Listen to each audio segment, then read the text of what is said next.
sa dasal. Ikaw ang tahanan sa bawat paglalakbay. Pinilit kong hawakan ang ating nakaraan. Kahit unti-unti na pala akong nawawala. May mga salitang hindi ko narinig, may mga lihim na hindi ko nasilayan.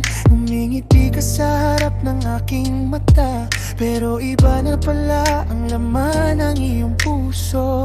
Kung ako ang papipiliin, ikaw pa rin ang pipiliin. Kaya siya na ang kumilos, dahil alam niyang hindi ko kakayanin. Kanya tinatanggal para ako'y saktan, kundi para ilayo sa maling daan. May mga bagay na siya lang ang nakakaalam, mga intensyong nakatago sa likod ng ngiti mong kay lamig. Kung iniwan sa akin ang desisyon, ikaw pa rin sana ang aking pipiliin. Kaya ang Diyos na mismo ang nagbukas ng aking kamay, at dahan-dahang inalis ka sa aking buhay. Hindi lahat ng pagkawala ay kaparusahan, minsan ito yan yun ang kanyang pagmamahal. God removed someone not to break your heart, but to protect the future He prepared from the start.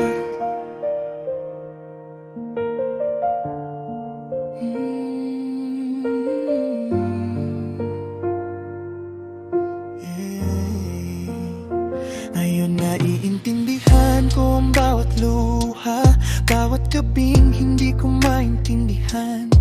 Ang sakit pala'y may dalang katotohanan, na hindi lahat ng gusto ay para sa akin. May mga usapang hindi ko alam, may mga planong hindi ko nakita. Habang ipinaglalaban kita ng buong puso, siya pala ang lumalaban para iligtas ako. Kung ako ang papipiliin, ikaw pa rin ang pipiliin. Kaya siya na ang kumilos, dahil alam niyang hindi ko kakayanin. Hindi kaya tinanggal para ako'y saktan, kundi para ilayo sa hanggang daan. May mga bagay na siya lang ang nakakaalam, mga intensyong nakatago sa likod ng ngiti mong kay lamig. Kung iniwan sa akin ang desisyon, ikaw pa rin sana ang aking pipiliin. Kaya ang Diyos na mismo ang nagbukas ng aking kamay, at dahan-dahan inalis ka sa aking buhay. Hindi lahat ng pagkawala ay kaparusahan, minsan ito yan yun ang kanyang pagmamahal. God removed someone not to break your heart, but to protect the future He prepared from the start. Salamat Panginoon, kahit masakit noon, ngayon malinaw na iyong dahilan.